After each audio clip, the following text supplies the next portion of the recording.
This episode is brought to you by regret and bad choices.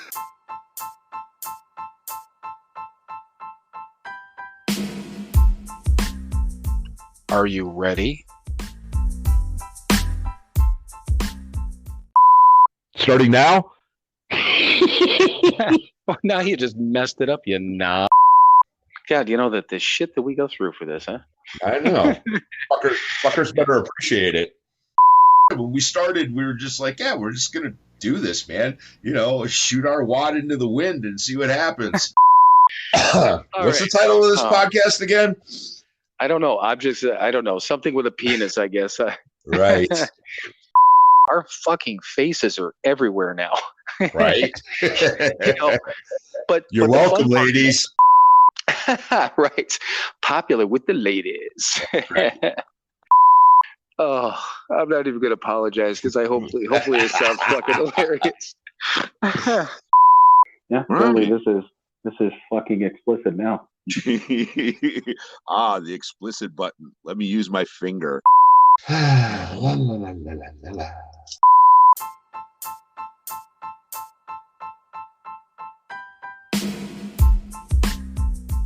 It is time for another episode of Sober, Not Mature. And that episode starts now.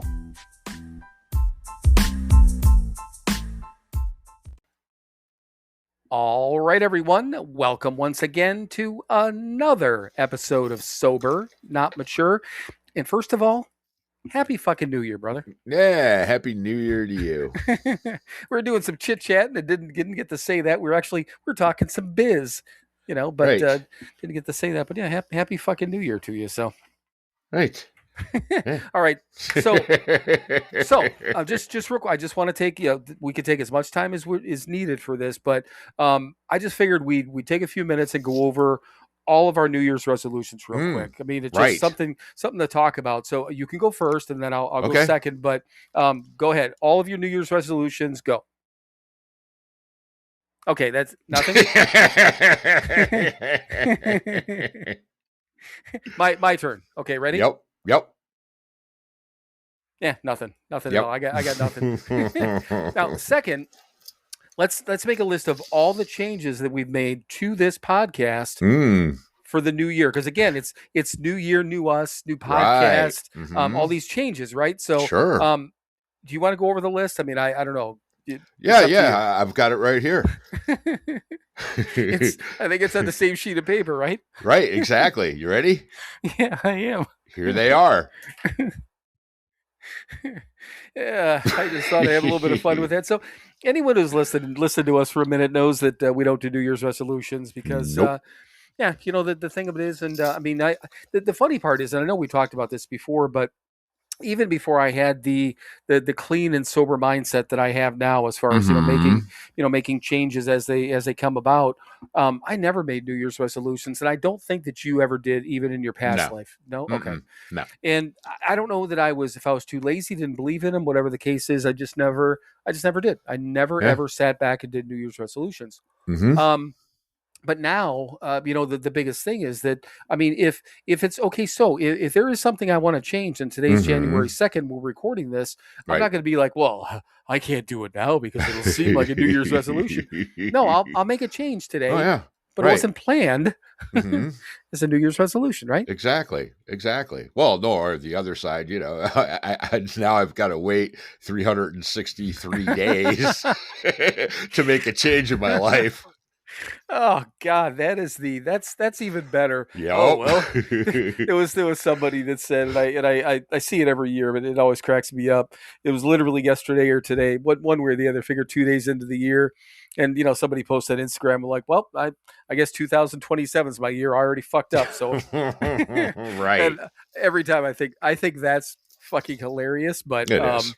It just, I can see that now. Yeah, you and I want to make a change. We're like, oh well, gotta live by these New Year's resolutions. So, right. No, yeah, exactly. It's right. It's, it doesn't matter what day it is, my feelings on days of the year and calendars and all that happy crap. Something needs to be changed, change it now.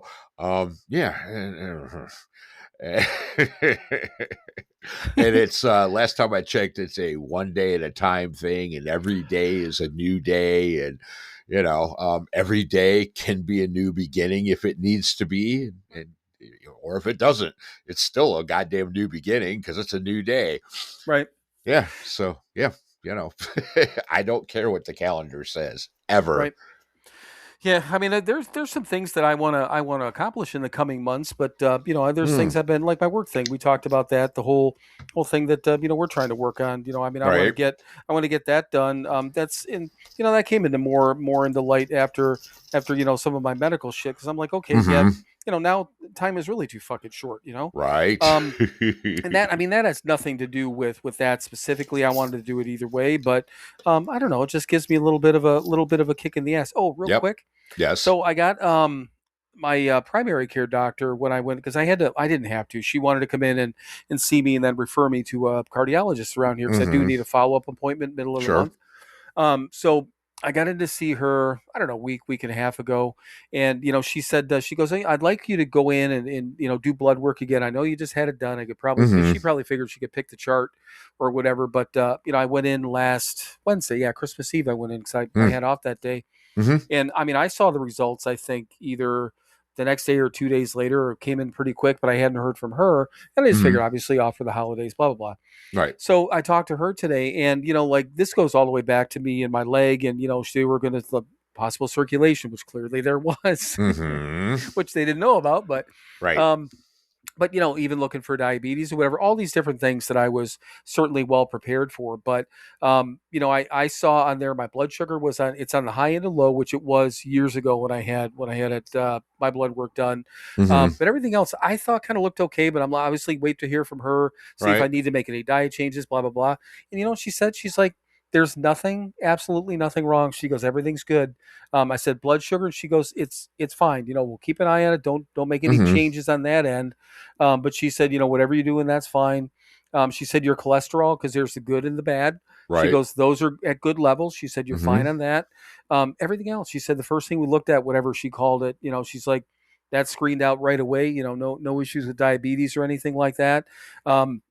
I asked her just a couple of questions and she's like, just keep up. She said, exercise is going to be one of your main things, to keep that cholesterol down. So I told her what I'm doing.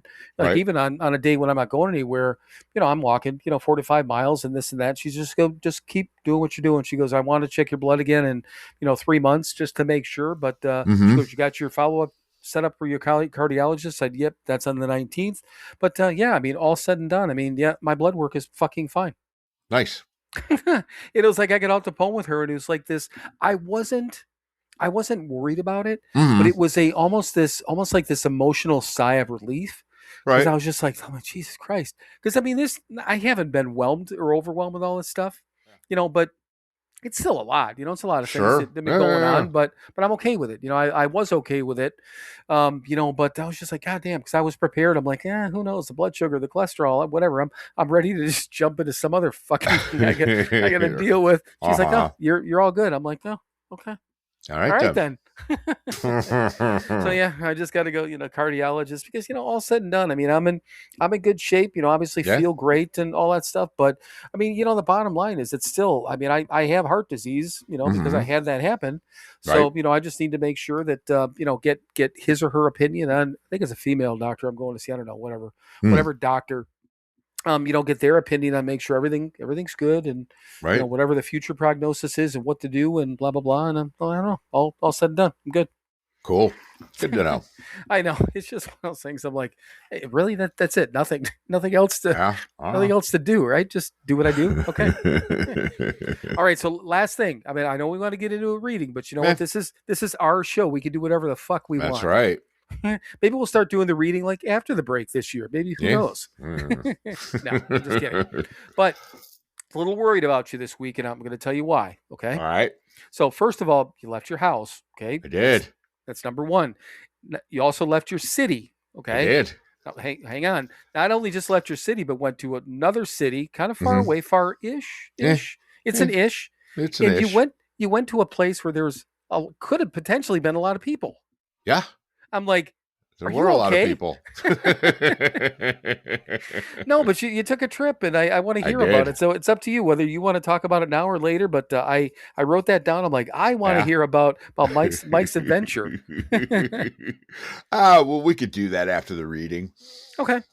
Yeah. And it's like I said, I wanted to leave that up to you. But I mean, I was very interesting. I looked at all the pictures, and I won't give any of it away. But it looks like I'm very interested to hear about it. All Very right. interested. So Okay. all right. So I think those are all of our all of my little nonsense. Nonsense? Yeah, nonsense. Sure. Right. All right. So reading. If you have one, I mean, I do. All right. A little bit of background. All right. So we had again first of the year, right? Right. Yeah. So I finished 3 books, but one of them I finished for the year. That's Keep It Simple. I did this one twice, so I read it twice, 2 years, and you had been talking about touchstones. I have a copy of it. So I was like, all right, I'm throwing that in rotation for the next year, probably 2 years, because that's generally what I do. Wait, a fourth book? No. No, don't be ridiculous. I'm just fucking around because I know the answer. Yeah, right. No. I'm taking Keep It Simple out. I read it twice, and I'm going to do touchstones twice. Right. Assuming I make it another 2 years. We'll see. But anyway, so, so like New Year's Eve, right? New Year's Eve morning, I got up and did my readings and had planned on substituting Touchstones for Keep It Simple.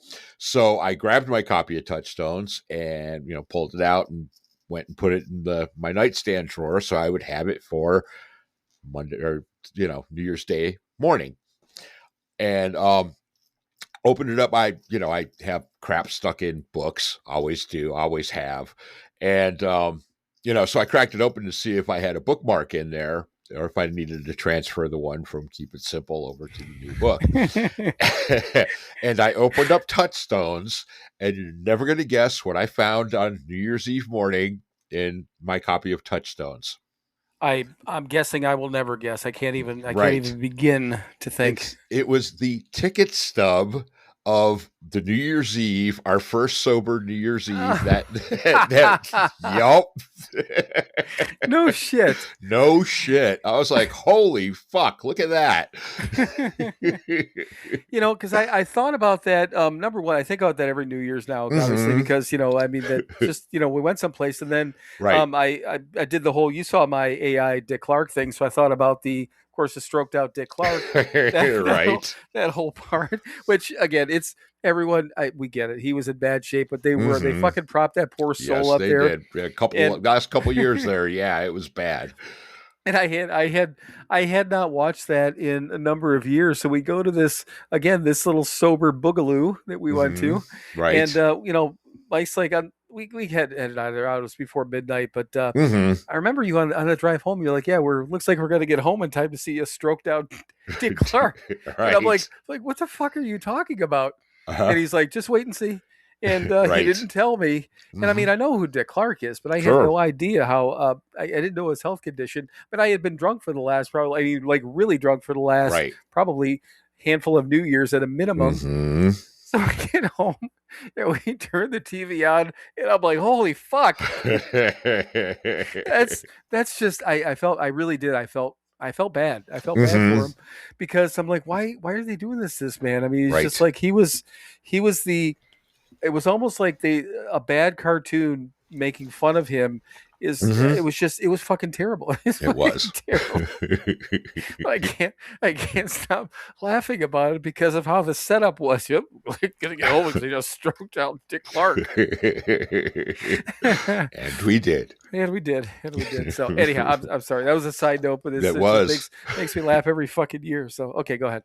All right. Well, yeah. So anyway, Keep It Simple. Actually, I was sitting there. I'm like flipping through God Grant Me, and I'm looking because nothing jumped out this week really.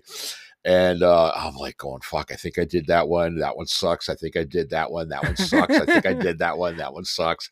Yeah. So and kind of the same thing with Keep It Simple. I'm like flipping through, going, "Oh, that one sucks. That one sucks. That one sucks. I think we did that one. That one sucks." So I'm running out. So hopefully we'll get some new stuff out of Touchstones in this coming up next few weeks. But I did find one in Keep It Simple. So for this foreseeable future, this will be the last one from Keep It Simple. It's June 24th. I don't know. Was it the 24th or the 25th? Now I don't remember. Oh, the 25th. Never mind. Okay. Yes. Well, that makes all the difference in the world. Doesn't it? Whew. Anyway, right. I'm just glad it wasn't the 24th. That's all. Yeah, me too. Ooh. Well, I can do the 24th. It's right here. No. That you can't. Anyway, no, that's, so I found this one. It wasn't completely horrible, and here we go. June 25th. When a man points a finger at someone else, he should remember that 3 of his fingers are pointing back at himself. Louis Nitzer. Not a clue. Let's see. It's so easy to blame others. Others are always making mistakes we can hide behind. That's what blame is, hiding. When we blame others for our mistakes, we're trying to hide our character defects. It's nobody's fault that we act the way that we do. It's our fault. We're responsible for our actions. And with the help of our higher power, we can change. We can turn over our character defects. But first, we have to know them. Then we give up blaming others for our defects. Over time, we're not afraid to learn about ourselves, even the parts we don't like, because we want to know ourselves better. Prayer for the day. I pray for help in facing my character defects. Action for the day. I'll think about this past week. I'll list times I've used blame to hide from reality. Ooh. So first of all, back to the Touchstones thing real quick. And yes, either yesterday or today, I posted, and I agree with you. You and I are so kind of in sync when it comes to the readings in a week, because like there's a lot of times that we get on here and like, I did that before. This one sucks. These one sucks. Nothing jumped out at me.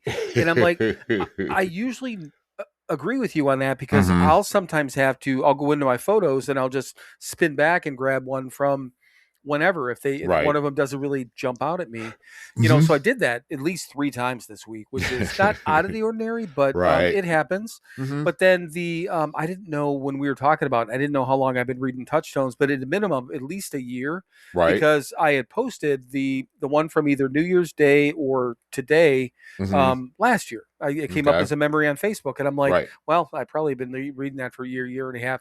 I don't have these clean cutoffs like you do. I just, whatever I was reading before, I think it was a day at a time, and I still like it. I'll still pull some of those from my pictures. But it just, I got sick of it. I just read it too many fucking times, and whatever it was, whatever day, I decided to make a change, and I did. Yeah. Right. But yeah, I think you'll enjoy Touchstones is my point on that. But so a couple of things on that, and I guess the action part of it first. Anything that I wanted to say, anything that we blamed or used blame or tried to hide from? Or I'll think back the past week. I'll list the times I've used blame to hide from reality. Okay, so I guess let's start with that. Yeah. I mean, it's a good place to start, right? Do you think you've used blame to hide from anything this week? No, I have not. Now, here's the question, because I can answer the second part to a positive. Did you want to? Oh, of course. Always. Right. Yeah. Of course. Yeah. Motherfuckers. It's all their fault. But I know better. And again, being selfish and self-centered, I enjoy the freedom that I have today. And I know the price of that freedom today is taking full responsibility for everything. So that's what I do. Right.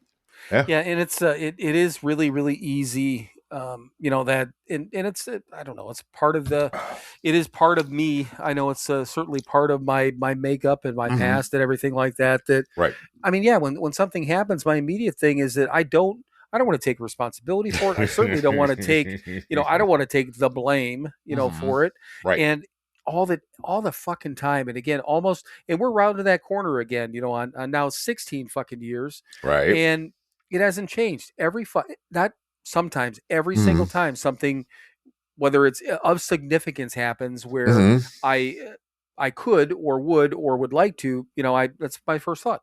Yeah. I want to find somebody or something else to blame because I don't want to take responsibility for it.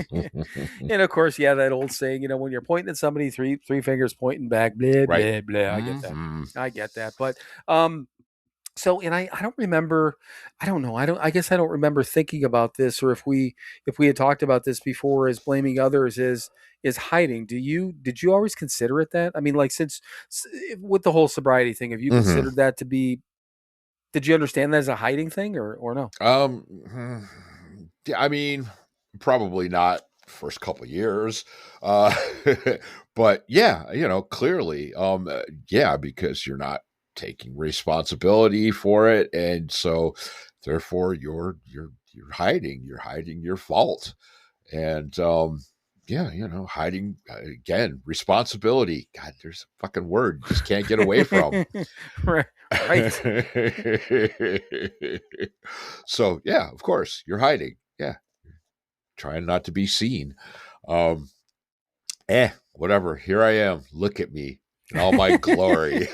Yeah, it's just, I don't know that I've ever, I'm sure it's been talked about before, but maybe I just, kind of glossed over it, didn't really pay attention to the hiding part. But it also mentioned too, hiding, by blaming, it's hiding our character defects, which, I mean, that makes perfect sense, but I guess I just I don't think that I really looked at it that way, that if I was trying to blame somebody else, that I was hiding those character defects. But, and I've got a side note on character defects here in a second, but, I mean, I don't know. It's just, I think it's a hard thing even to this day. I don't know if it's hard. I mean, it can be hard in a circumstance like that to admit that it's our character defects, but I don't know, for me,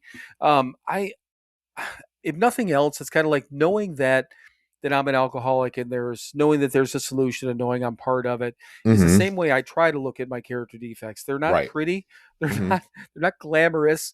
But I don't, to this point, I don't think that, maybe that's why I didn't look at it as hiding, because that's not my point.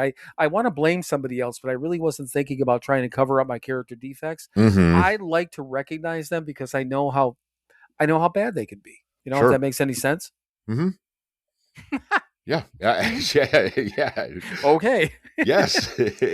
Right. But again, assigning blame outside of yourself, which we tend not to do anymore. Right. So yeah, so we're not trying to hide our character defects. Here they are, again, all their glory. Yeah, and how are you gonna fix something if you haven't identified the problem? Yeah. Right. So I get it. And, I mean, character defects, yeah, some of them we're comfortable with. And, clearly I try to lessen them. And there's some I know that just aren't ever going to go away. Right. All I can do is turn the volume down on them. I think you said that before, and I like that. It's a great analogy. It's there. I can hear it in the background, but just turn the volume down just a little bit. It's okay. Right. It's not.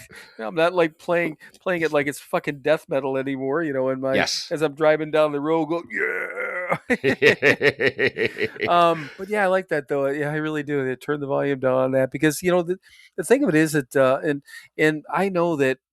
And we've talked about it before. I think my biggest one is patience, or lack of, is probably my biggest character defect.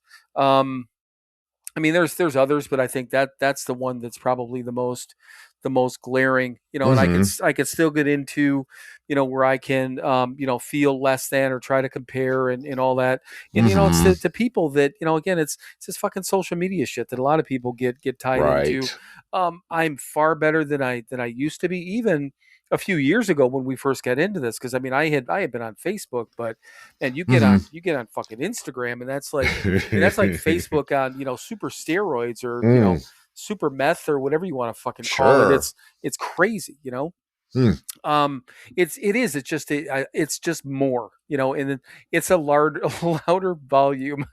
Right. It's probably why I don't go on there. Yeah, which I mean, I got. It took me a little bit. It actually took me. It was by necessity that I turned that Sure. volume down, and it was when I started working this job because I couldn't have the notifications up. I couldn't get on there as much. I couldn't do all that stuff, which was a really, as they say, #blessed. It's a blessing. I don't want to look at it that way, but it was kind of a gift, for me to not be able to do that because it's just it's a fucking lot. It's noisy. It's really fucking noisy. Yeah.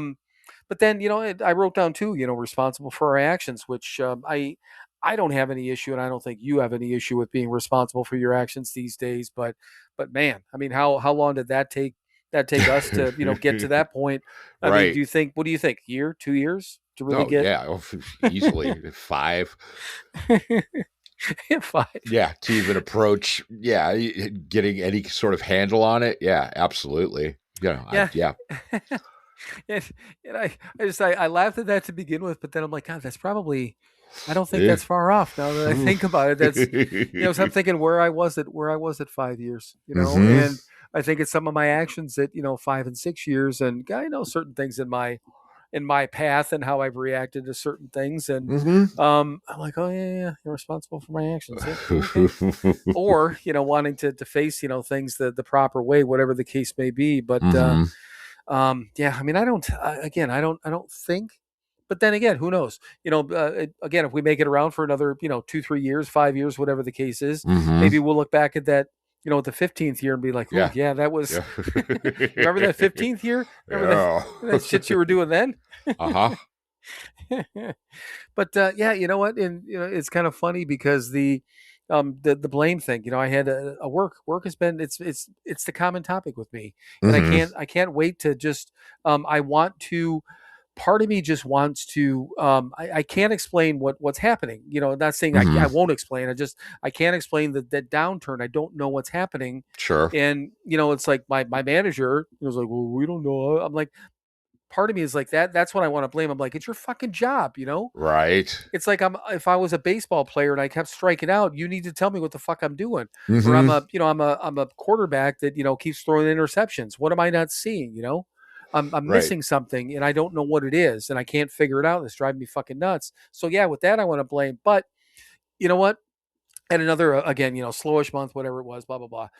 And the way I looked at it, I'm like, okay, so here's what the deal is in my head. I'm like, this is just solidifying that, whatever powers of the fucking universe, they're making me hurt enough, where it's like, okay, no, you need to make this other thing work or make something else work. Right. Because deep down, you're probably not this.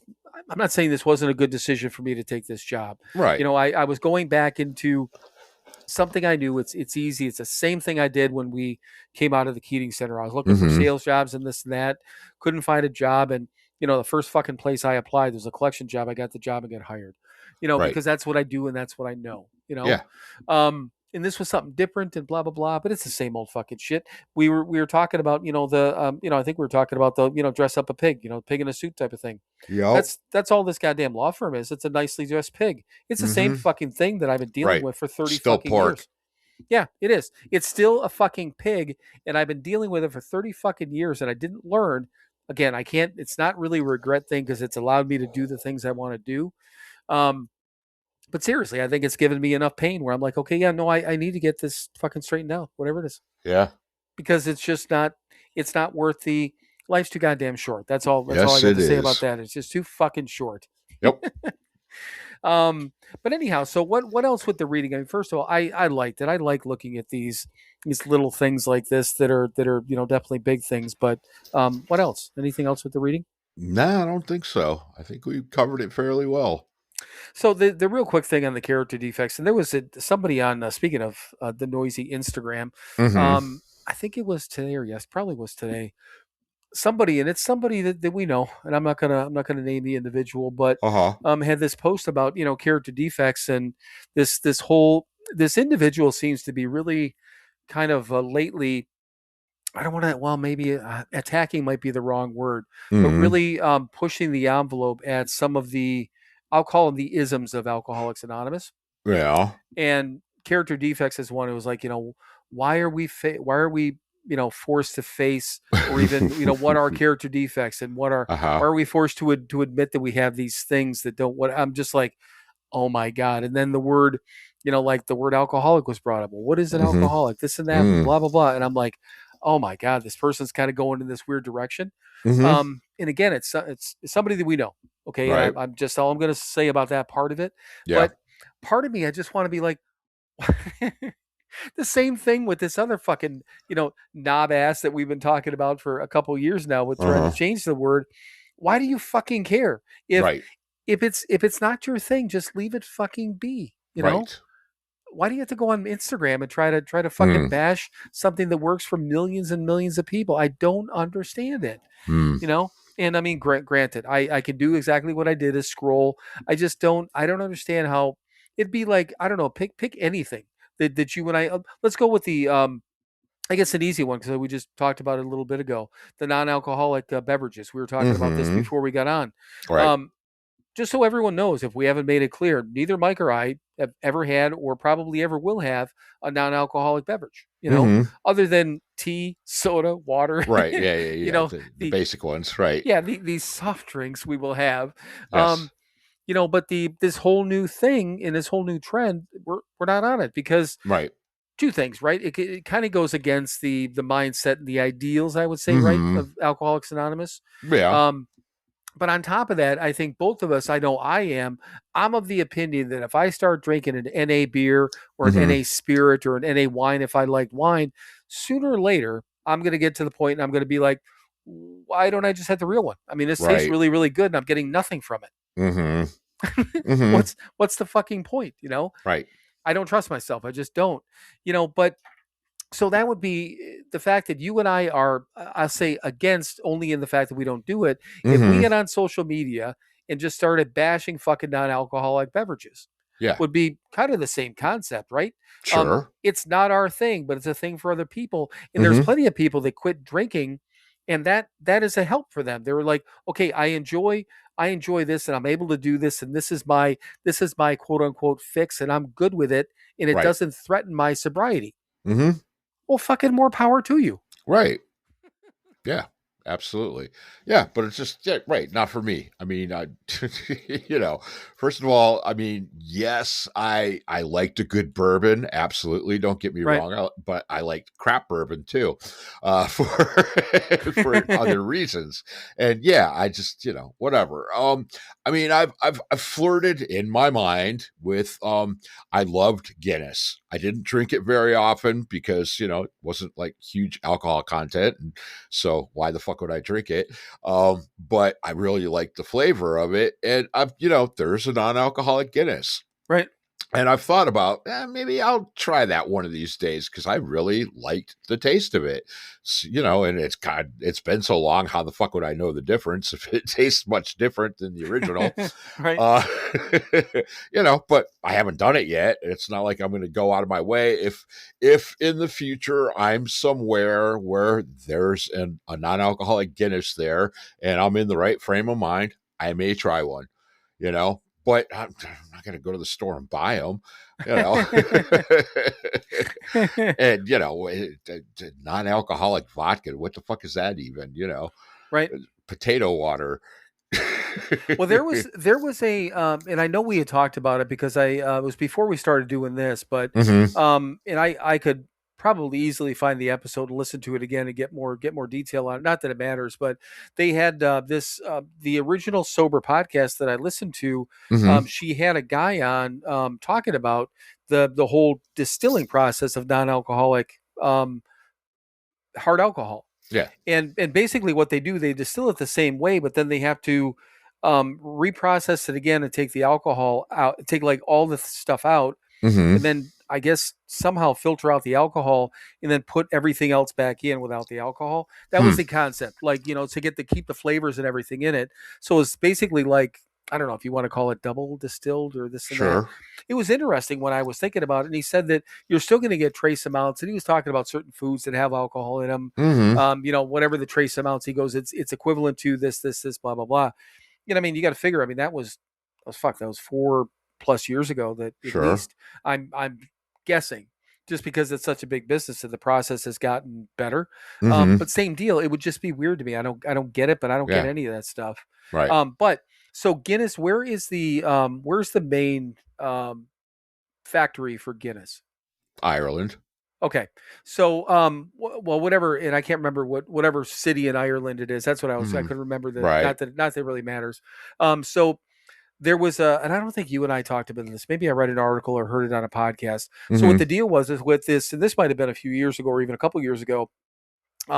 Guinness had this little, so they got their big fucking huge factory, however big it is, Right. and they had this little corner of this factory, and they started dabbling with this non-alcoholic stuff because of Mhm. the boom in the industry and all that stuff. Right. And then they went from this little corner to the space, and then they ended up building a whole wing now Hmm. to brew this non-alcoholic beer. Yeah.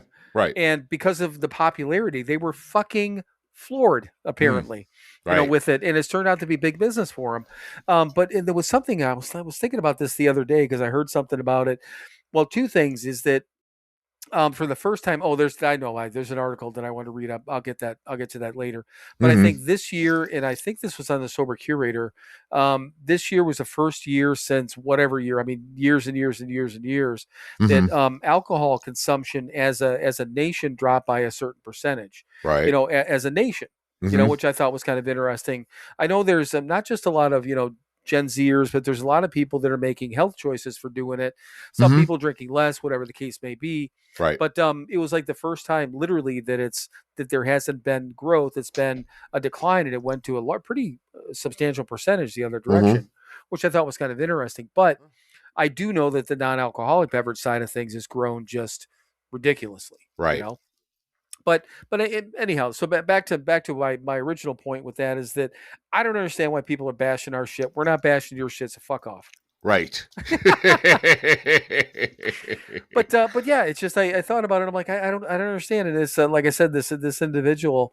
I'm not going to say anything to this person, but Mhm. just kind of shaking my head like where the fuck are you going with this? I Right. just I don't get it. But then still, I mean, all these people with this New Year stuff. There was another one that came up. I saw this on Facebook, and I was just shaking my fucking head. Somebody I know from one of the meetings I went to in Milwaukee. Yeah. This person's been sober, I believe now. There's some time under this person's belt, 6-7 years somewhere in there, if I'm thinking right. Uh-huh. So the person's been around for a minute, Mhm. and then the post on Facebook was, "Does anyone else find it difficult to tell people Happy New Year, knowing what we just got done dealing with in 2025, and what we're continuing to deal with in 2026?" Hmm. And I'm like, right at my computer screen, I'm like, what the fuck are you talking about? And then I read some of the comments. It's like 2-3 people commented on it. It's like, yes, I'm just sitting back and all this stuff, and we haven't done. I mean, I know what it is. I see it's all the Trump stuff, and I get it. Right. But we talked about that, and I think that both of us have been clear we're not fans of the man, right? Right. But we've also been we understand that. What did you say that who's the last good politician we've had? Last good president. Yeah, I'll say even politician, but yeah, let's go back president. Let's make it easier. I mean, the last one with half a brain in his head was Clinton, and he was a sleazeball. So Right. know. Yeah, I know, and it's just again, you say, oh, person was okay here, but and then this person Right. was okay here, but Mhm. I mean, all fucking politicians are fucking garbage. They're all Yeah. fucking garbage. Yes, they are. And what I wanted to do, I wanted so bad, but I didn't. I just wanted to post on this thing and just say, because like they were talking about happiness, I think, with that too. How can I Mhm. what we're dealing with, and I want to say you should know better, number one, but I wouldn't say that. But Mhm. like this whole happiness is a byproduct thing that we talk about. Right. Live your life in a way that brings you happiness, and stop focusing on all this fucking garbage out there. Yeah. It is what it fucking is. Mhm. It just Yeah. is. Right. You Yeah. know? I know. Yeah. I saw one the other day. Right. It's I'm friends with him on Facebook. Not really friends with him in real life. Met him a couple times, whatever, doesn't matter. And he's going on about, this past year, and he's like listing all this pretty cool stuff, good stuff, whatever, his relationship, his career, and blah, blah, blah, blah, blah, blah, blah. And then he's like, it was a shit year. And I'm just going, oh my God, focus on the good, man. And he's a normie, so he's, whatever. But I mean, Right. focus on the shit you just fucking listed. It's, it wasn't that bad. Things are, again, what do you choose to focus on? What do you choose to, be your life, all this good stuff. And yeah, but it was garbage because of all this outside shit that doesn't have anything to do with you. Okay, man. Yeah, it was a real fucking bad year for you. Right. Yeah. Yeah, I just I don't get it. And you and I talked, and I think, and I don't want to speak for you, but I think you had kind of a just knowing how your year went when you had a super high point. I think, well, you got fucking engaged. I don't that's I said that the wrong way. You fucking got. I shouldn't use the F word. You got engaged, and I think it's wonderful. Right. And it's beautiful because yes, why wouldn't you two? You guys are wonderful. I love you both. So. Huge high point right in the middle of the year. Okay. But even taking aside all that, I think your year, correct me if I'm wrong, probably was just kind of like this, this flow along type of year. I don't think you had many highs and lows this year, except for that one big high in the middle, right? Right. Yeah. It's right. It's life, man. It's again, back to what we started with, fucking one day at a time, no bad days, bad moments. And yes, it's all, but for, the scales are pretty fucking even, man. And that's a good thing. What do we talk about? Balance all the time? Yes, balance. So yes, let's keep it in the middle of the road, in the middle of the bed, in the middle of fucking everything, man. Right. Well, and in the same thing, you and I talked about, the things that I could easily, try to focus on and complain about. And I talk about work a lot because this is a place for me to open up and put everything in perspective. Because other than that, 9 times out of 10, I'm just, rattling this shit around in my head, and it's dumb for me to do that, So I can talk about it, and you and I can, joke about it and do whatever it is. So work wasn't the best, but it is what it is. I had a job and I was able to travel. Got a paycheck. Right. And I could easily say, and I don't know what it is. I want to look back at it just out of fun because I did like a little collage last year between my April to April, from when I traveled, a little collage of all the things. I don't think I know I didn't. I didn't travel as much because, things it just wasn't as affordable. Right. But the trips I took were fucking wonderful, Yeah. And do I want to take a look back at what I just talked about? My health stuff. Well, here's the thing. I could have fucking died, but I got it fixed instead. So that's what I want to choose to look at. Pretty good. Right. and then, you know what? Here's the thing. So I went, obviously I was in Wisconsin last weekend, and I got together with my kids, and Dawn and Corey were there, which was wonderful. Cool. My stepson and his girlfriend came over with their baby. So we got to see the baby for a little bit. So, I mean, that was fucking wonderful. And then, a lot of people, I hadn't seen Corey since this happened. I hadn't seen Dawn since it happened. Right. As I was leaving, Corey made some mention. He goes, I'm really glad that, you're doing well with all the stuff with the medical stuff. I'm like, oh, I'm doing great. And then my stepson, he's like, what medical stuff? And then he apparently said that to Derek, and Derek told him, he's like, Bill, because I'm about to walk out the door. He's like, come here.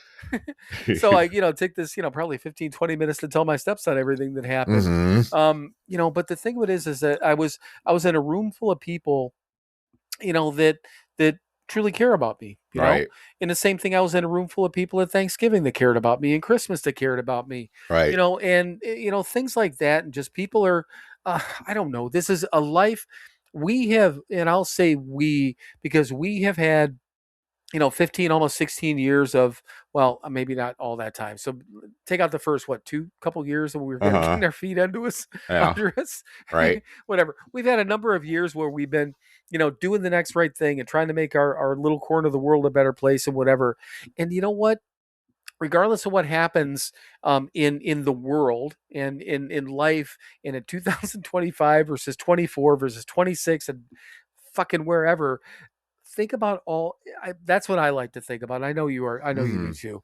We think about these moments that we have, that with these people, Mhm. whether it's one person you're spending time with. I hung out with my friend Laura on Saturday, and I hadn't seen her in 6 years or something Yeah. like that. And if she ends up listening to this, she'll be the first one to admit it too. And she bounced around in this whole sobriety thing for a number of years. She Mhm. when I moved out to Colorado about 6 years ago, I think maybe it had been 7 years since I had seen her. But we talked about it, and I ended up messaging her, I don't know, a month or so ago, which is how I found out how long. But she goes finally because I just had enough, Yeah. and she's been sober ever since. She didn't do like a structured AA or anything like that. She did Smart Recovery years ago, but she's Mhm. got this plan, this process in place. Right. She's got a number of years under her belt, and it was Nice. just nice. Mhm. But having these people in these moments with these people, that's the shit that fucking matters. All this other goddamn noise that's out there. Mhm. I don't know. I mean, yeah, we can choose to fucking focus on it. But two things: I want to sleep at night, and I want to enjoy the times I have with those people. Right. And I wouldn't have had these nice conversations because you know what those conversations would have been? Mm. Fucking bitching about either the White House or the economy or gas Mhm. prices or fucking grocery prices. Fuck all that. Yep. No goddamn desire to fucking talk about any of that bullshit. I Mhm. don't know. But yeah, I keep seeing these people, so many people, about this year to year type of thing, and I just Mhm. don't. I'm glad I don't understand it. I'm just really fucking, Exactly. just really I fucking am glad. grateful I fucking don't play that game. Yeah, I don't. Yeah, I just don't. So, okay, just well, fuck it. I think. What do you think? Timing wise? Yeah. Yeah. Okay. All right. Well, we're about halfway done here, kids. We'll be back with more of whatever this is right after these words from our sponsors. Hey, Mike, I have a question for you. All right. I may have an answer for you. So, if you're one of our fine listeners and you wanted to know a little bit more about the podcast, more than just listening to us ramble, where would you go as a listener? What do you think you'd do? I believe you would go to SoberNotMature.com. Ding, ding. Okay, good. Now, next question is, what if you've been, I don't know, seeing us on social media, you've seen our t-shirts, you've seen some of the pictures we posted, and the person's like, you know what, I want to be cool like those guys and get a t-shirt or a coffee mug. Where would they go for that? I know this is a tougher question, but where would they go for that one? They would go to SoberNotMature.com. They could do that. Yes, you're right. Because once you're on SoberNotMature.com, they can hit the store link and go to our second website, which is SoberNotMatureShop.com. See, I was going to say store. I'd have screwed it up. You know what? The thing of it is you got it right the first time. Everything people want is go ahead with the first website. SoberNotMature.com. And if you mess around on there, you're going to see everything we have. Obviously, we have our merchandise. See a little bit about us, a little bit about our background. We posted some other things on there. But I don't know. You can even sign up for our email list. And here's the good thing. We barely email anyone ever, so you're not going to get spammed. Oh, no, absolutely not. That would be like effort on our part, and that's not going to happen. Right. I have never used our mailing list yet. I may at some point, but that would take structure and discipline, which I don't think either one of us have, do we? I know I don't. All right. So just to wrap up here, to visit our main website and get to everything that is us, where would they go, Mike? SoberNotMature.com. Visit that today, right? Right. Okay, I think we're done. Are you done? I'm done. Bye. Bye.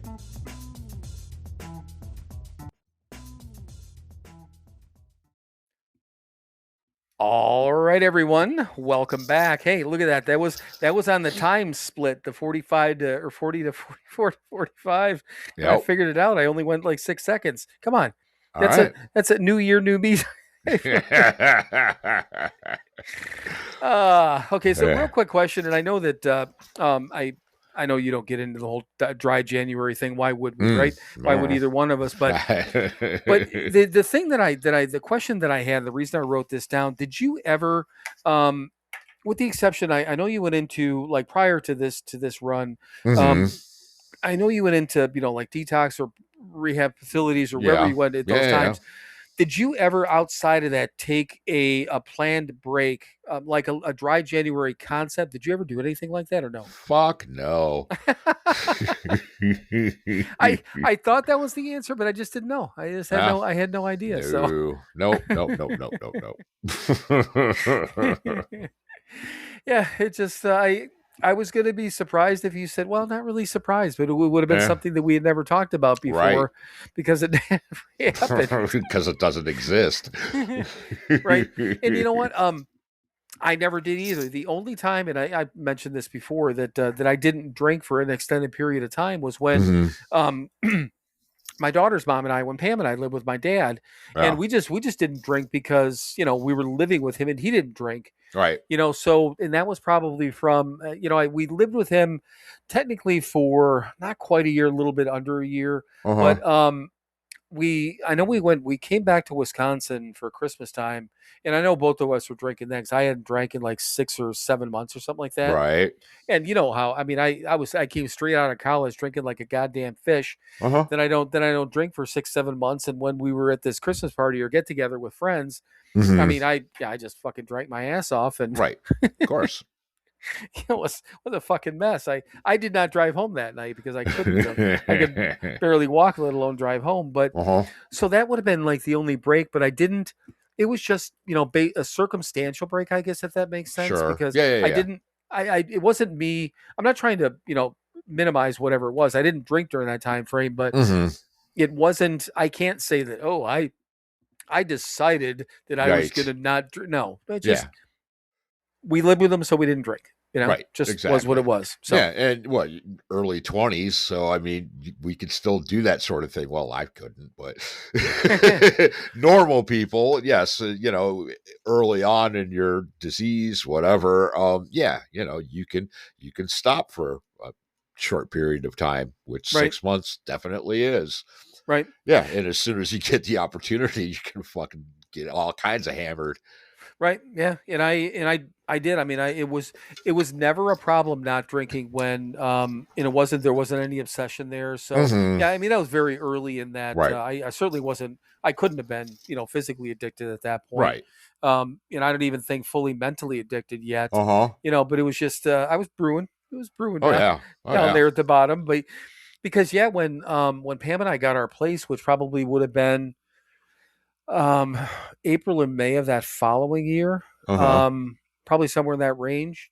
And I mean, we would, you know, whatever. She was a wine cooler once, so yeah, she probably had the Bartles and James, and you know, I get some beer, and you know, we'd have some drinks and stuff like that. And then when I started working at the car dealership, you know, just like a lot of different industries, there was a bunch of drinkers there, especially by the Sure. time we moved down to the area where the dealership was.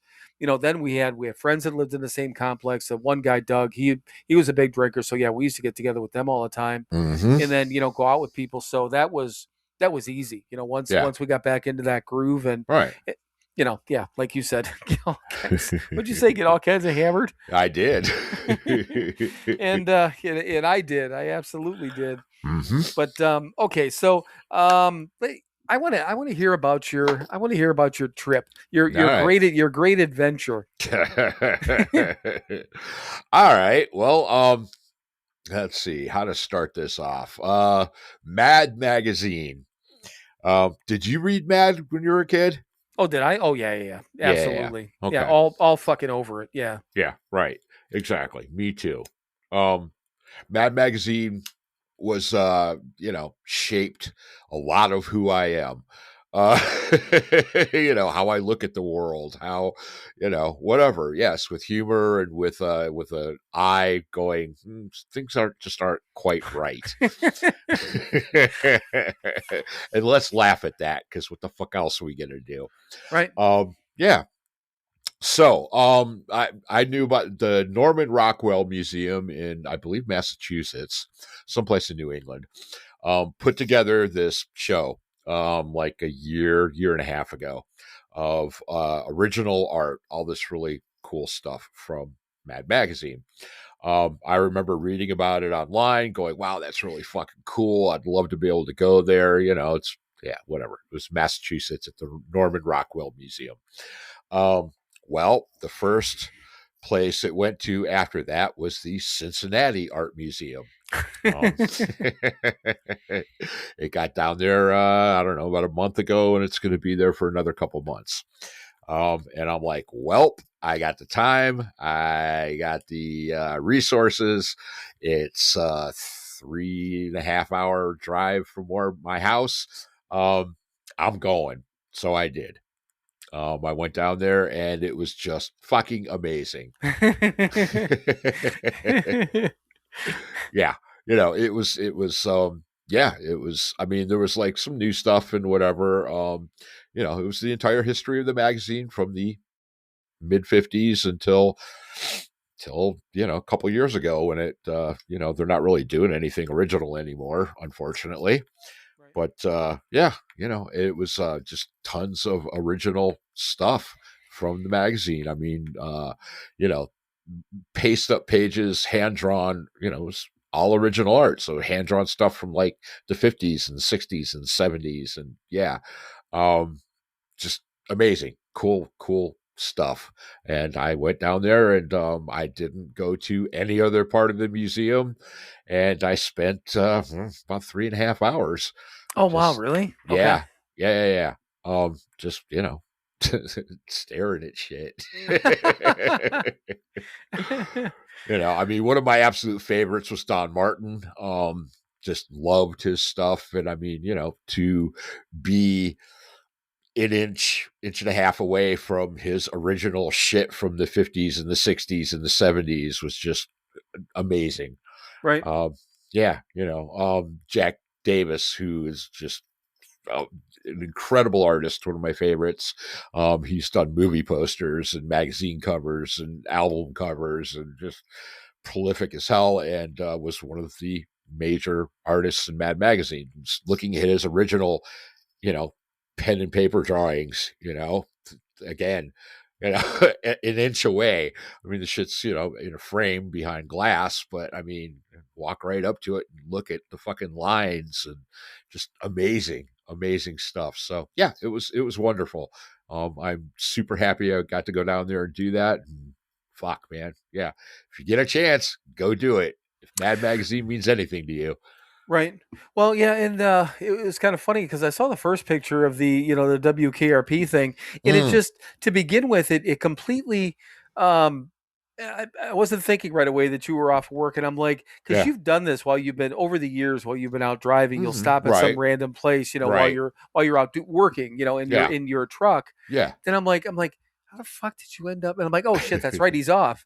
So I saw that, and then I later saw the Mad Magazine thing, and then I saw the post when you're like something about that you had a good time, and photo dump was coming later. I'm like, oh, I'm looking forward to that. Yeah. And I sat there and looked at that, and and I forgot the dude's name, but Don Martin was the one. Yeah. That's the out of all the drawings, because I looked at all of them that you posted. But I mean, that to me, I'm like, okay, that's what I remember, those characters. Right. And it's kind of like, when I don't know how to explain how anyone draws, but I know a Peanuts character versus like a Calvin and Hobbes type of thing versus like Don Martin. He's one that I would be like, okay, this I know, this is a Mad Magazine character. Right. It just the way that something is drawn, just it's their style. But I'm like, that's fucking cool. But yeah, I mean, I don't remember. Mom was a little fucking weird about things every once in a while. About a lot of things every once in a while. Right. And I don't remember if there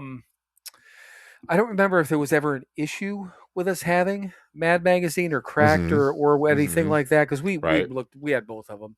Right. I mean, Mad Magazine was just, and then there was always it was the back cover that you could fold up and have a weird picture, right? Yeah. And have some end up with some, just something cool, Yeah, right. They had a bunch of originals of those too. Did they really? Yeah. Oh yeah. I posted one picture, but I mean, they probably had a dozen of Al Jaffe's original paintings of the fold-ins. Yeah. Yeah. Yeah, and I don't remember. I remember we had them. I don't remember if it was a problem that we had them, but whatever. I mean, yeah, it was a big part of our childhood, and obviously sounds like yours too. Oh yeah. Clearly, but yeah, I was just kind of blown away looking at those drawings. I'm like, that's really fucking cool, but it wasn't really even clicking that they were. That those are like original, just stenciled. I mean, basically just original stenciled in drawings type of thing, right? Oh, penciled it. the original artwork. That's Yeah, crazy. the original stuff that they copied and put into the magazine. Yeah. That's fucking nuts. Because again, you Yeah. said from the 50s, right? Oh, yeah. That's fucking awesome. That Mm-hmm. is just awesome. So who do you know who's had all this stuff? I mean, has it been like some fucking curator in like some storage place for all these years? It's several places, some of the families of the artists, some of the artists themselves, uh yeah, collections. Yeah, they curated it from, I think, probably, I'd say, a dozen or maybe two different places. Yeah, like I said, the Norman Rockwell Museum in Massachusetts put it all together, and yeah, now it's on tour. But yeah, it's from, like I said, at least a dozen different collections of things. Right. Yeah, it was No. yeah, it was cool, man. No, honestly, that would be it'd be something I'd be interested in because again, it's a huge, it's a huge piece of our childhood, but it's Mhm. I mean, really, I mean, like all the stuff we were just talking about, 10, 15 minutes ago with all these people fucking complaining about the world and Yes. everything. Things like that. I mean, it was. I mean, there was still problems in the world at that time, and Mhm. that takes me back to just a really simple time when a fucking magazine was everything to me, Yeah. I mean, just this little fucking magazine, this little goddamn Mad magazine was part of my little world, and that meant a whole fucking lot, Yeah. A lot simpler time, at least for us. I mean, we're kids, so Right. I don't know. It just stuff like that is just it's great nostalgia, Yeah, absolutely. And again, I mean, it shaped me. It made me question authority from, 5 years old on, Right. right. Things aren't exactly what they're telling you they are. Yeah, and it's not And it's not a here's how bad to thing. deal with it. Laugh at it. Right. Yeah. Yeah. Yep. And really, I mean, that's kind of how we, I don't know if that well, not even know. I know for a fact I didn't always live my life under those, ideas or Right. ideals, but I certainly try to these days, Mhm. Yeah. try not to, rule 62 and all that good shit. But, Yep. God, again, little that would be interesting. If it ever comes anywhere around where I am, I'd love to Mhm. I'd love to see that. But yeah, it was just like I said. I mean, I saw you did that, and I thought that was pretty cool, very cool. Yeah.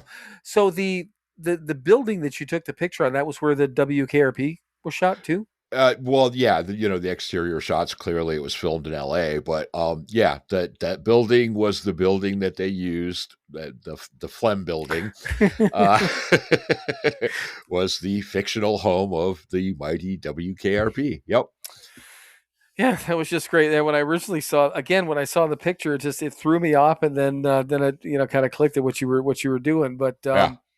no, that's kind of funny. Yeah, well, yeah, I suppose. Yeah, the exterior shots. Why wouldn't they shoot the? I know. I mean, I guess I knew they wouldn't have shot the actual TV show there, Right. but no, that's kind of cool. So you had Yeah. a nice little day out. I did. Yeah. Well, day and a half. Right. I had to take the car to get an oil change and stuff and whatever, and then I hit the road. I got a room down there across from Kings Island, and yeah, it was like a half hour from downtown Cincinnati, and then I got up the next morning and went downtown, took some pictures, and then went to the art museum. Nice. Yeah, like I said, spent about 3.5, maybe 4 hours there, and then drove home. Nice. Yeah. Yeah, it was like I mean, when you remember when we went to the Harley Museum, we were there for God, we were there for probably every bit of 3 hours. Don't you think 2.5, 3 hours? Oh yeah. But yeah, that was another one. Yeah, same thing. I mean, I don't know that it's completely opposite ends of the spectrum, sort of what the what the looking at thing is, but same deal. I mean, if you get anyone listening, you get to Milwaukee, if you go to the Harley Museum, it's at that time it's been 6-7 years ago now, but Yeah. it was $20. It's probably more than that now, but it was worth every goddamn penny. And if they still have the restaurant across, it's the Motor Bar and Grill, good food. Yep. At that place right there, and Yep. but yeah, that's well worth it too. And yeah, I mean, you and I just fucking walked around that goddamn place, and we were there for, like I said, every bit of 2.5 or 3 hours, I think. Oh yeah, definitely. Well, yeah. So yeah, I was obviously fucking with you before about being worried about you, but but you did. You kind of got out of your element, and went on a trip, which I thought was nice. Yeah, I get to do those sort of things today. All right. So I was listening to a podcast within the last week or two, and this was kind of interesting. So the guests that they had on, and I don't remember what the deal was. It doesn't even matter. But the podcast was talking about, typical thing, triggers, which, I think anyone who's listened for a minute knows how we feel about triggers. But then Uh-huh. she said something interesting. She said, "What about the glimmers?" And I'm like, "What is this glimmers thing you speak of?" Mhm. So she said those things that happen to you in your life that are positive and give you joy and happiness. So she's like, stop focusing on the triggers. And Mhm. she believes in triggers and blah blah blah. We Sure. don't, but whatever. But she said, stop focusing on the triggers. And I don't know, whether she made up the word or not, it doesn't fucking matter. She's a coach, possibly an author. I think she was, whatever. It doesn't matter. Mhm. But she called them glimmers. So she said, focus on that instead. And I thought, what a great fucking thing, Yeah. rather than focusing on, all these goddamn things that trigger you, Mhm. or that are forcing negative things on you, or making you believe that, you're Mm. having negativeness Yeah. forced on you. Allowing. Yeah, there you go. Thank you. Allowing. That's our whole point to that. So thank you for Uh-huh. saying it that way. But yeah, why not focus on, whether it and specifically, I would think the little things, Mhm. of you just went, like, that was a glimmer. You just had Yeah. Oh, a glimmer absolutely. day. Yep. I had a glimmer day last weekend. I had a couple of them. My friend hanging out with her, and then Mhm. hanging out with family. Right. So why not focus on those goddamn things, the things that, that trigger your happiness? And Yes. I thought, what a great fucking way. And I don't know that I would walk around using the word glimmer, Mhm. but I think we get the point, right? Yeah, absolutely. I just thought it was a great way. And I mean, I'm sitting there, I'm like, God, finally somebody takes this goddamn stupid fucking word that we both hate. Mhm. Not hate, but are not Mm. real fans of, Right. and really, I mean, so again, takes a look at the positive side of things. Yes. I thought Absolutely. it was great. Yeah. Again, focus on the positive, man. How many times can we say it? Right. Yeah. Exactly. Okay. So, at some point, God, I was thinking maybe we would do it this week. I still want to read how it works. Right. That's still on my. We're getting kind of deep into our time here. Let's just pull up. I'm going to take a stab at something I wrote down a little bit ago and just see what's what. Okay. Okay. You ready? I'm ready. I hope I disappoint. It's more fun than when I don't. So okay, this is from Touchstone. Speaking of your new book, Nah. learning to detach may be the most demanding and difficult part of this program. Do you agree? And the reading was talking about detachment means being filled with closeness and love towards someone, yet knowing we cannot fix or protect that person. Okay. Uh-huh. So, do you want me to read any part of that again, or do you get the gist? Yeah, I get it. Okay. Do you think that is? I mean, the detachment is one of the most demanding and difficult parts of the program. Oh yeah, absolutely. Well, I mean, yeah, it comes down to powerlessness, as most things do. Right. Yes, you love and you care and you want the best and other people's choices sometimes don't allow them to get the best out of life. And there's, as much as we want to swoop in and here's my first air quotes of the year, fix everything. Hey, what um, time is it? So we're an hour and 7 minutes into our podcast year, and we had our first air quote. yes. Right. And knowing that we can't, knowing that, sometimes the best thing that we could do, hopefully for them, but definitely for us, is to step back and let the let the circus play out. Right. Yeah, it's tough, because again, it's coming from a place of love. It's coming from a place of caring and not wanting to see someone else hurt and make bad decisions and stuff. But hey, if anybody understands that, if you want to make a bad decision, you're gonna fucking make it. It's us. Right. Yeah. Yeah, and I think you just made a great point when you, I mean, obviously saying that, I mean, it's difficult, but it's necessary, Mm-hmm. because again, sitting back and watching somebody, all we want, we're out there trying to, make our corner of the world a better place, Mm-hmm. but hopefully, out there trying to help other people do the same, Right. but the biggest thing too that, is the detachment is not. I mean, it is for the other person. They gotta, find their own way and that sort of Mm-hmm. thing. But it's just, if not more important for us, for our own sanity, right? To Right. just to not have to get fucking just all up in somebody's business all the goddamn time. Mm-hmm. Right. Yeah, I'm burning calories for fucking nothing, man. Because again, we understand that no matter what we do, that it's not going to change somebody else. All we can do is be an example, and hopefully they'll see that example. But it's not up to us to make them see that example. Yeah, and it is tough, especially, and we've got, there's one individual that is close to us that Mm, that we had found out that after a long period of sobriety, that person had bounced, and then we found out right. bounced again, and has Mm-hmm. it's never really come forth. I guess Mm-hmm. is the right way to put it. Right. At least not with us. Right. Not that we. I don't know. We don't we don't Yeah. need to demand or deserve, but Mm-hmm. it's fucking hard, because Yeah. I mean, suppose not. The thing of it is, and it just we know, and the person knows we know. Right. And Mm-hmm. that's what's even harder, because then it's still not really our place to walk up and be like, "Come on now." Right. Exactly. A fucking elephant and a goddamn gorilla are sitting over there. Mm-hmm. Let's talk about this shit. Right. Well, and we also know that one of the best things they could do is admit those character defects and right, come clean and be honest and take responsibility for their actions. Yeah, right. It would be best for them. Yes, it would be nice for us to, whatever, but that's secondary. The most important thing is their lives would be better if they did that. But again, nothing we can do to make them. Right. Yeah, and that's yeah. I mean, once again, and not something that just we learned in it. This individual did also. Mm. We know for a fact that this individual, knows that thing, and I mean, Yeah. that's probably the only.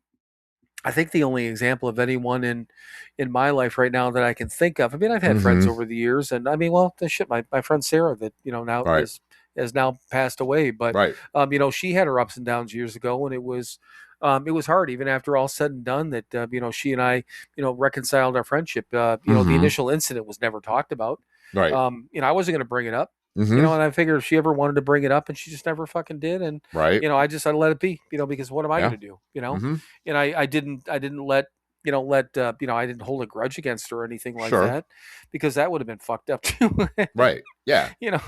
It just, I don't know. It's a tough one. Detachment. I don't know. It is. It's tough. It's a hard thing. But yeah. What did that say again? Detachment. How did that put it? Most demanding and difficult part of this program. Mm-hmm. Certainly one of it. That isn't Yeah. that for sure. Absolutely.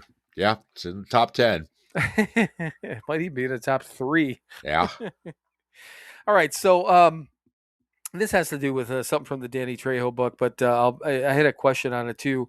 Mm. So how long did it take you to open up, and you, obviously meaning you, Mike, Yeah. to open up and start showing love or expressing love to people in your life that you cared about after you got sober? And the side note which brought it up was um, Danny Trejo's sponsor came up to him and told him that he loved him at one point. Mm-hmm. Fucking Danny about fucking jumped out of his shirt at him. He just got pissed off and he wanted to fucking fight him. Like, Right. what the fuck do you want from me? He's like, it's okay. He goes, it's okay for another. And he admitted, obviously said in the book, he goes, he never had another man like that Mhm. tell him, just some Right. random guy tell him he loved him, but so he wasn't used to that, and that's what made me think about it. I'm like, so when did we open up to that? So what do you think? When did you open up to be able to I guess accept or even show love like that? I mean, still working on it. Right, yeah. Yeah, completely. But fairly quickly, being able to admit to myself that I gave a shit about somebody other than myself, right? Yeah, fairly quickly, again, in degrees, and I'm still working on it because, it's I'm still working on lots of stuff, but that's definitely one of them. But yeah, I mean, if truly someone's important to me, it's fairly easy for me to let them know these days. I Right. hope. Yeah. Yeah. Yeah, and you know what? It was funny. Like when we first started, doing this thing, and Mm-hmm. I don't even remember when you and I started. I mean, we've known each other for nearly almost 16 years. Right. Had a close friendship for probably you figure a year less than that as far as when we Mm-hmm. got closer Right. as friends. Right. I would say at a minimum within that first year, right? Right. Probably within that. Yeah. So I mean, I don't remember when we started telling each other, or saying "I love you" to each other. Right. Um, and I don't remember if it was. I remember, like there was Chris, Mike Rowley's sponsor. Uh-huh. Well, he used to tell the two of them used to tell each other, he was, "Hey, I love you" all the time. And Right. I remember probably those are the first time I saw it, like in the rooms type of thing. Mm-hmm. But I mean, you see that around the rooms, and again, you're going to men's meetings and whatever the case may Uh-huh. be. I don't remember when it became comfortable. Mm-hmm. I do remember when. I mean, shit. Ever since at least since my son, even my daughter was born. I mean, that was easy with children, Mm-hmm. But mom was always a tough one. She was. We didn't get a lot of that when we were kids. We talked about that before. Right. But I don't remember when. I don't remember when it became comfortable in the recovery side of things. Yeah. But yeah, when we started doing this, I think when we were like signing off in the first episode, Mm-hmm. you just instinctively said it. I'm like, yeah, love you, Right. brother, and it's just like it's just what we fucking do. Yeah. Right. And we had we've had comments over the time frame to like, yeah, real men tell each other I love you, and so that was kind of funny. It's because I'm sure it's probably not heard, in a lot of cases, and fuck them. I don't give a fuck what people think one way or the other, but. I don't know. It just didn't. I don't remember when, and I guess it was just the question crossed my mind because of Danny Trejo. Right. But yeah, I think you said that's a good point, though. It's gotten easier over the years. Mm-hmm. And I've talked about it, my levels of love and all that stuff. It goes towards, Mm-hmm. men and women and family and, Sure. intimate relationships and not, so, it's a little bit easier to identify those feelings these days, Mm-hmm. Versus, the way it used to be, I would Sure. think, right? Yeah, absolutely. All right. So this came up as and I've got like two articles that I came across too, which I want to get to in a second. But I had one more question for you, and this again came up kind of random in my head.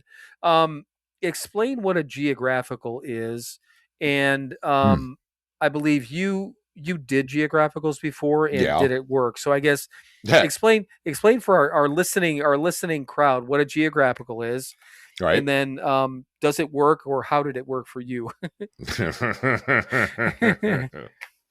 Well, let's start with the first one. No, it does not work. What it is, in your alcoholic, drug addict, addicted mind, things are getting bad.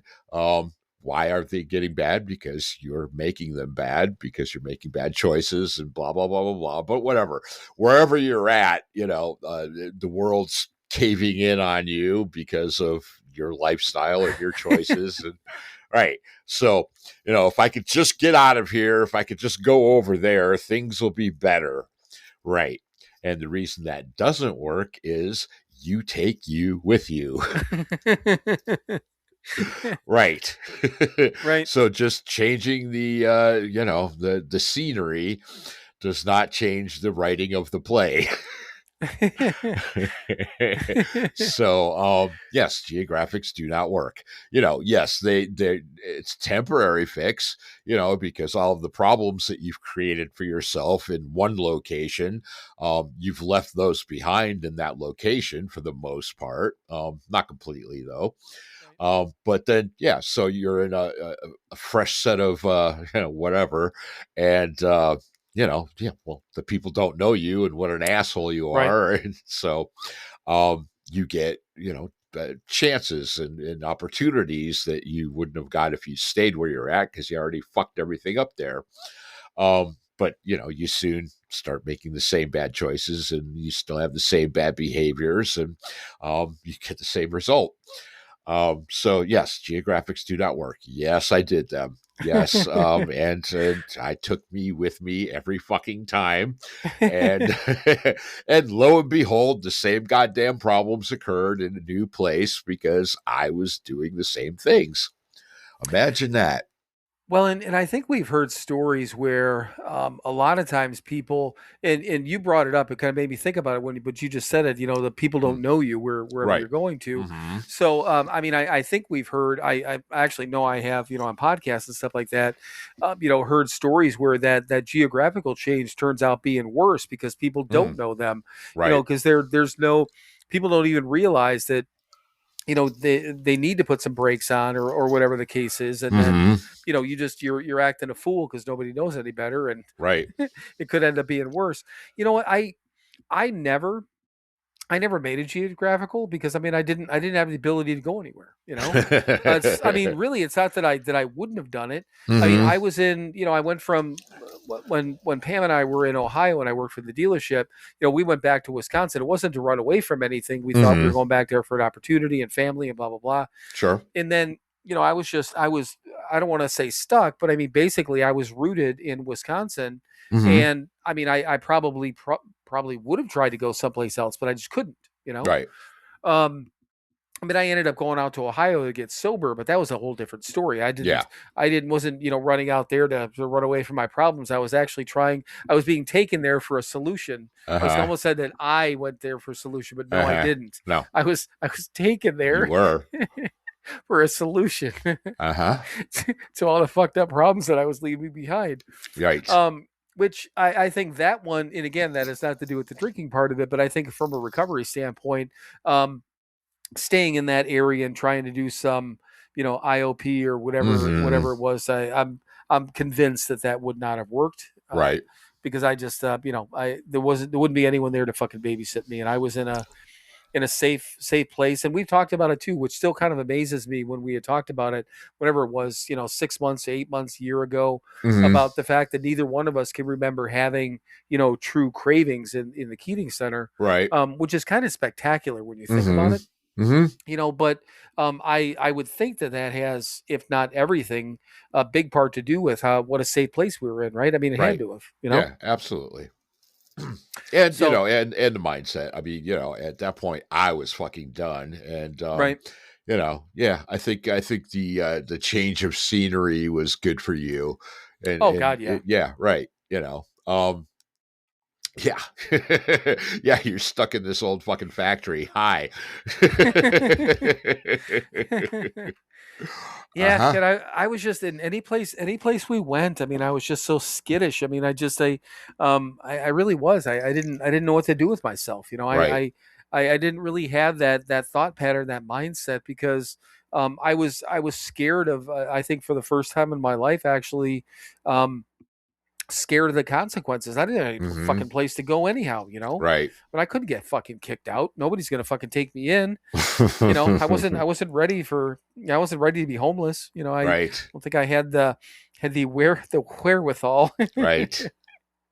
to be homeless, but that's probably a good thing. So Mm-hmm. okay, I've got two. One was kind of what we were talking, two articles. I'm sorry. When I said I got two of what, Bill? Two of several things. I do. I've got two.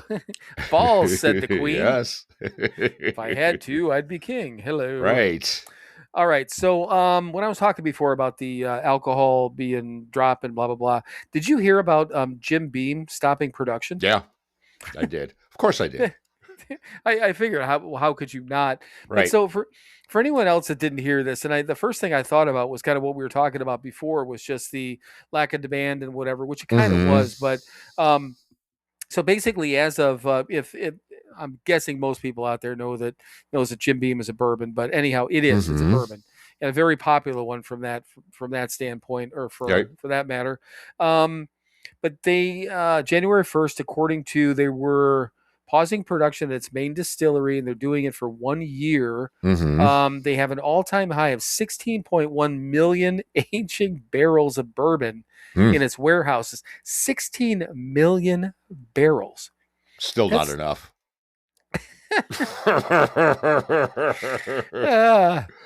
Fucking greatest answer ever. Greatest answer ever.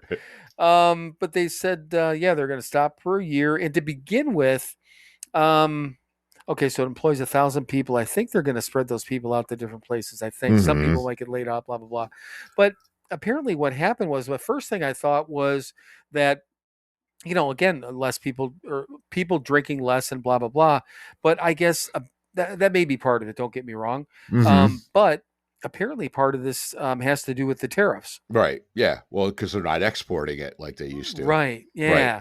Because the people aren't, the people aren't paying for, obviously not wanting to pay the tariffs to export it, blah, blah, blah. Right. But, I mean, I don't remember how, it probably says in here in this article, I'm not going to try to find it, but I mean, it's how many years old is Jim Beam, and they've never had to do something like that, Right. It just kind of blew my mind. I'm like, how does that fucking happen? I mean, some thing that produces, I've never heard of that in my fucking life. Right. Any place that produces alcohol, it's like, oh yeah, we're going to take a break for a year. What, you're going to do what? It just blew my mind. But then the tariffs make sense because, again, they're not exporting. Yeah. Right.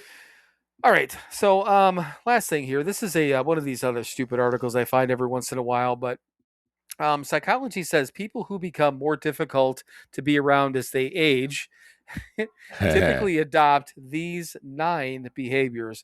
I didn't read it because I'm like, I don't know if who knows. I guess we could ask those around us if we become more difficult, but we are aging. Yes. We have aged. We're continuing to age. I'm guessing we might be a little bit more difficult every once in a while. So I would think. All right. Number 1, becoming increasingly, and again, these are behaviors that that they adopt or exhibit. Okay. Okay. Becoming increasingly rigid in their thinking. Do you agree? What do you think, Mike?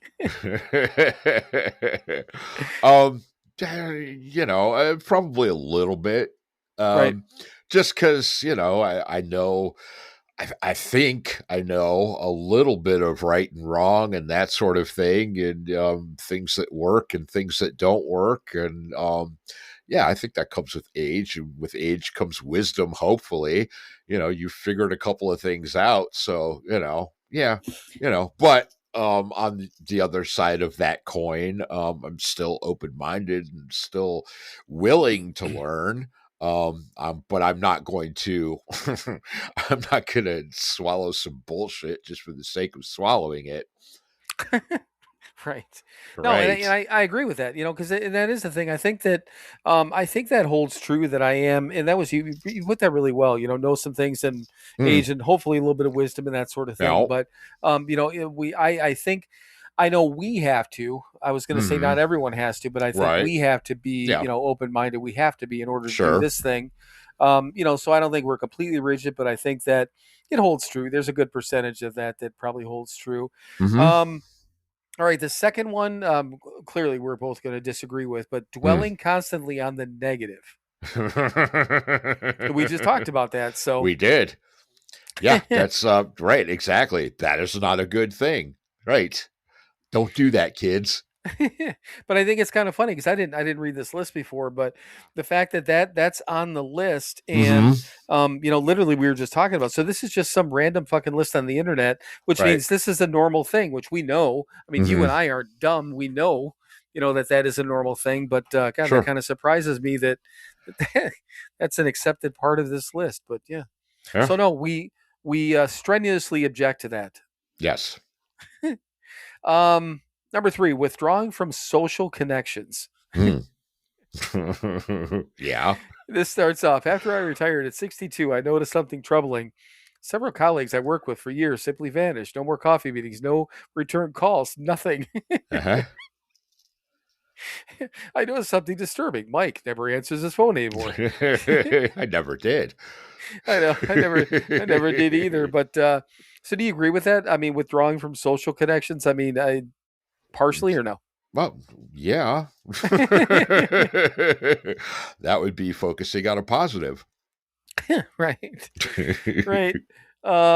Okay, so number 4. This is funny. This is an absolute comment, which maybe this could be partially true, but refusing all offers of help. I don't think it has to be an all-inclusive statement, but Sure. any agreement in there, refusing offers of help, possibly some offers. Some. Oh yeah, definitely. Occasional. Yeah, I got this. Get the hell out of my way and let me do it. Yeah, there's another one of this is like an all it's a fucking all or nothing statement. That's the thing about this. I mean, refusing some offers of help or Yeah. I mean, I get that. I mean, yes, of course we do, because again, hopefully with age becomes wisdom. We realize we can do certain things. Sure. We don't need help, but I think it goes the other direction too, is that, I mean, we've talked about it plenty, that there's certain things that we just can't do anymore. Yeah, I know my physical limitations, you know, and I'm not afraid to ask for help because of, you know, with a physical limitation. So yeah, absolutely. I don't know, that doesn't have to be as that statement, or doesn't have to be as absolute of a statement. So, right. And here's another one. Dismissing others' perspectives entirely. These are all like fucking all or nothing statements. So let's even take out entirely. Dismissing others' perspectives sometimes.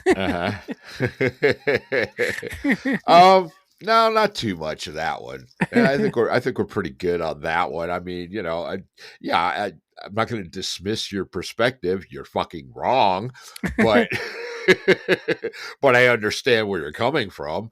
I still think you're fucking wrong and you're looking at it the wrong way, but I know why you're looking at it the wrong way. So have fun looking at it the wrong way. There's a sentence in here. It says, when decades of life experience morph into an attitude of "I've seen it all, so I know best," conversations become one-sided lectures. But I mean, I enjoy others' perspectives. The same thing. I'm not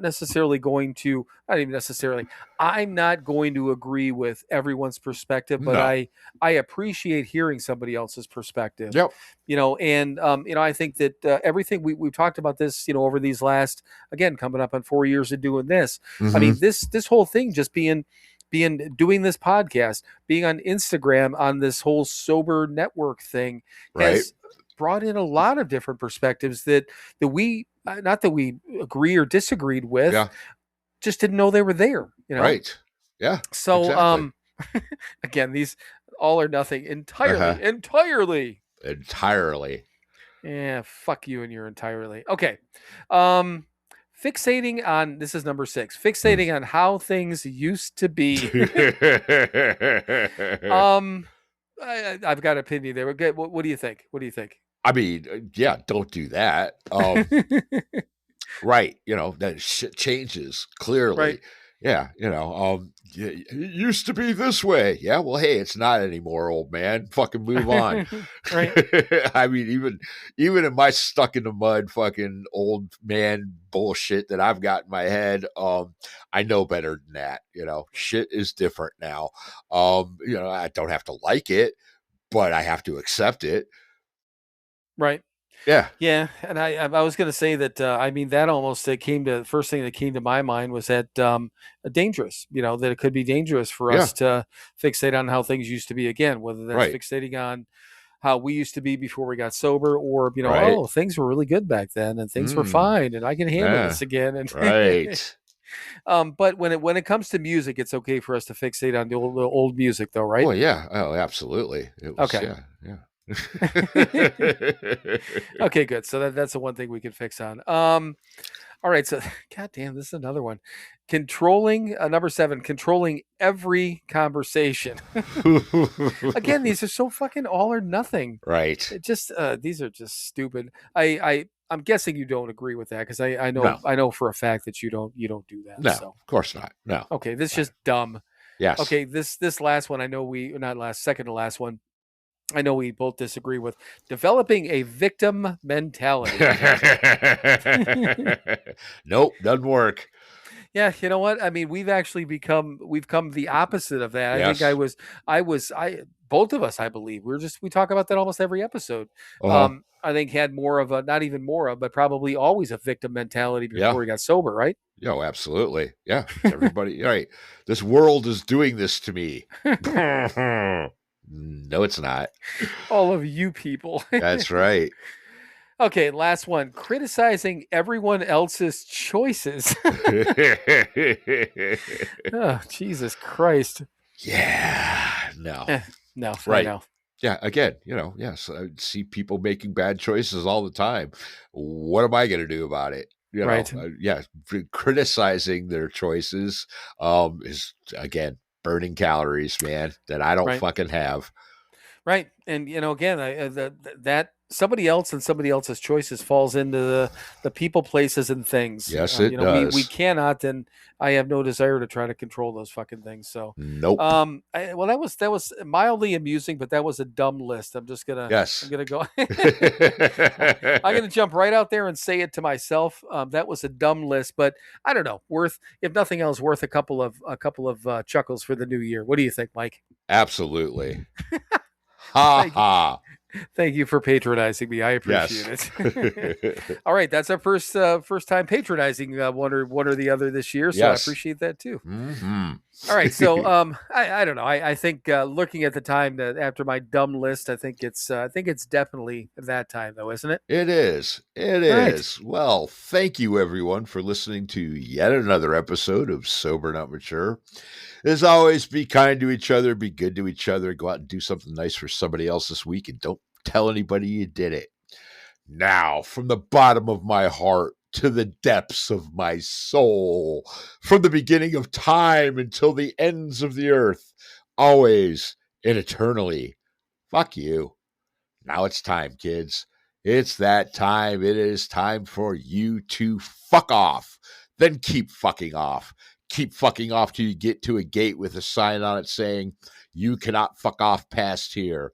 Climb over that gate, dream the impossible dream, and keep fucking off forever. And you know what? Your whole fucking off and using the word fuck reminded me that I watched Bad Santa last night. Ah. Which, has it been? I know you've seen the movie, but how long has it been since you've seen it? I don't know if I've seen it since I got sober. Oh, really? Oh, God. Yeah, I mean, that was, the last few years. I don't remember what year it came out, but definitely the last few years I was drinking. That was, Christmas Eve, man. Get drunk and watch Bad Santa. Oh, yeah. I don't know if you've ever told me that, but it's just I popped on into HBO Max again because I want a Mad Men, that TV series has finally moved over to something that where all of it's in one place where you can watch it. I'm going to rewatch that whole series, and then I saw Bad Santa. I'm like, well, fuck this! It's only an hour and a half. I'm going to watch that. So funny, and the I forget her name because I looked her up. Lauren something is the chick in there, and. When you're just saying the whole fuck thing, when she's the first time they meet at the bar, blah blah blah, and I was just there in the car, I literally having sex. She said, fuck me, Santa, fuck me, Santa, fuck me, Santa, fuck me, Santa. Every time they have sex, and then one time in the background, the granny's watching TV, and they're in the hot tub, and you just hear, fuck me, Santa, fuck me, Santa, fuck me, Santa. Oh, just fucking made me laugh. And she's quite something. She's something to look at. That's for goddamn sure. But I don't know why. I just have this thing for Santa Claus. Oh, anyhow. So yeah, if you get a chance, anyone, if you've never seen the movie, my God, if you like Billy Bob Thornton and just fucking stupid fucking humor, and it's fucking hilarious. But and you should watch it again. I'll tell you that. All right. So, anyhow, so all right. I love you, brother. I love you too. And I know for a fact we're going to talk soon. We shall. Bye. Bye. And now it is time for you to fuck off. Then keep fucking off. Keep fucking off until you get to a gate with a sign on it saying you cannot fuck off past here. Climb over that gate, dream the impossible dream, and keep fucking off forever.